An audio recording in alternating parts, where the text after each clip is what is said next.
اب کے لیے جو ہے نا وہ کیا ہے، حروف جار ہے. یہ پاکستان کا جھنڈا ہے، یہ اس میں کا جو ہے وہ لفظ وہ ہے حروف جار. یہ علی کا بستہ ہے یا کا بیگ ہے، اس میں کا کی کے جو بھی استعمال ہو، یہ علی کے بیگ ہیں، اس طرح بھی بولیں تو وہ کیا ہوں گے، حروف جار ہوں گے.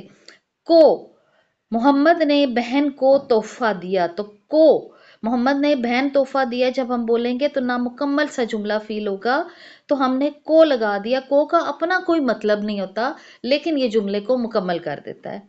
کتاب میز پر رکھی ہے، مچھلی پانی میں تیر رہی ہے یعنی اندر اس کے تیر رہی ہے، تو میں کا لفظ استعمال ہوگا تو وہ حروف جار کہلاتا ہے.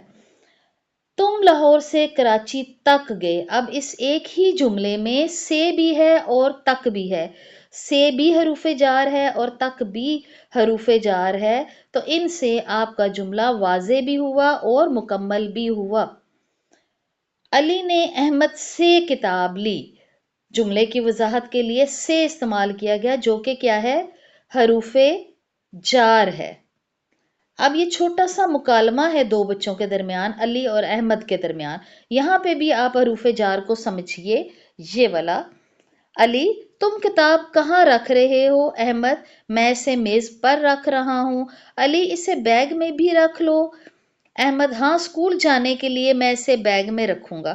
اب آپ کی یہ اسائنمنٹ ہے کہ اس مکالمے میں آپ نے کیا کرنا ہے، حروف جار کو ڈھونڈنا ہے کہ حروف جار کدھر استعمال ہوئے ہیں. اس تصویر میں بھی آپ نے ڈھونڈنا ہے کہ حروف جار کدھر استعمال ہوئے، اس کو ریڈ بھی خود کرنا ہے.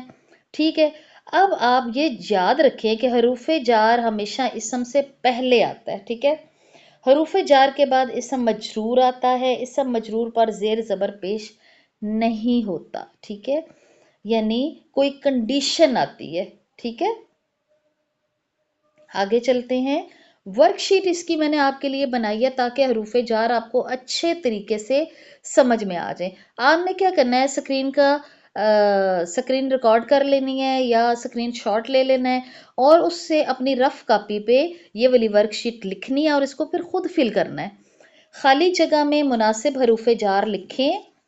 علی اسکول ڈیش گیا، کتاب میز ڈیش رکھی ہے، احمد دوست ڈیش کھیل رہا ہے، ہم شام ڈیش پارک میں رہے، وہ صبح ڈیش پڑھ رہا ہے. جیسے ہی آپ ان جملوں کو 2 سے 3 دفعہ آرام سے دہرائیں گے تو اوپر دیے ہوئے حروف جار میں سے کوئی نہ کوئی حروف جار ادھر لگ رہا ہے وہ آپ کو اچھے طریقے سے سمجھ آ جائے گا. سوال نمبر 2 کیا ہے، حروف جار کو دائرہ لگائیں. بچے درخت کے نیچے بیٹھے ہیں، کتاب بیگ میں ہے، علی دوست کے ساتھ آیا، کپ میز پر رکھا ہے. اب آپ کو میں نے پیچھے سارا سمجھایا ہے کہ حروف جار کون سے ہوتے ہیں، تو آپ حروف جار کے گرد یہ والا رف کاپی پہ لکھ کے اس کے گرد دائرہ لگائیں گے. اس کے بعد ہے درست جوڑ ملائیں. کتاب میز ڈیش ہے، علی احمد ڈیش آیا، ہم شام ڈیش کھیلتے رہے، ساتھ ہر تک. اب ان میں سے جو بھی حروف جار ادھر فٹ ہوتا ہے نا، آپ نے اس کو یوں لائن کے ساتھ ملا دینا ہے اس خالی جگہ کے ساتھ. سوال نمبر 4 آپ کا ہے کہ اپنے جملے خود بنائیں. میں، پر، کے ساتھ. یہ جو اوپر میں نے آپ کو جملے پڑھائے ہیں نا، ان کے علاوہ آپ کوئی جملہ خود سے کریٹ کریں گے. ٹھیک ہے، خود بنائیں گے. سوال نمبر 5 ہے، صحیح یا غلط لکھیں. پر حروف جار ہے، اگر جار ہے تو ٹک کر دیں، نہیں ہے تو کراس کر دیں. دوڑتا حروف جار ہے، میں حروف جار ہے. اب ان تینوں میں سے جو حروف جار ہے اس کے سامنے ٹک لگانا ہے اور جو حروف جار نہیں ہے اس کو کراس کر دینا ہے. تو بہت اچھے طریقے سے آپ کی پریکٹس ہو گئی ہے حروف جار کی. یاد رکھیے بیٹا، حروف جار کے ہیں جن کا اپنا کوئی مطلب نہیں ہوتا لیکن جملے کے مکمل ہونے کے لیے ان کا استعمال ضرور کرتے ہیں، بات کو واضح کرنے کے لیے ان کا استعمال ضرور کرتے ہیں.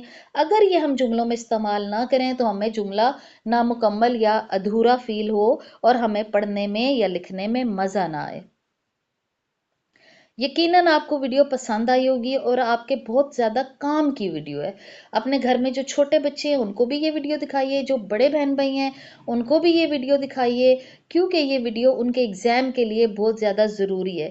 ویڈیو تو آپ کو پسند آ گئی ہے، اب اس کو لائک کریں اور شیئر کریں اپنے کزنز کے ساتھ، اپنے دوستوں کے ساتھ، اپنے کلاس فیلوز کے ساتھ، اور چینل کو سبسکرائب کریں تاکہ نئی آنے والی ویڈیوز آپ تک ان ٹائم پہنچتی رہیں، اور یہ ساری ورک شیٹس آپ حل کریں۔ انشاءاللہ نیکسٹ ویڈیو میں ملتے ہیں۔ اللہ حافظ۔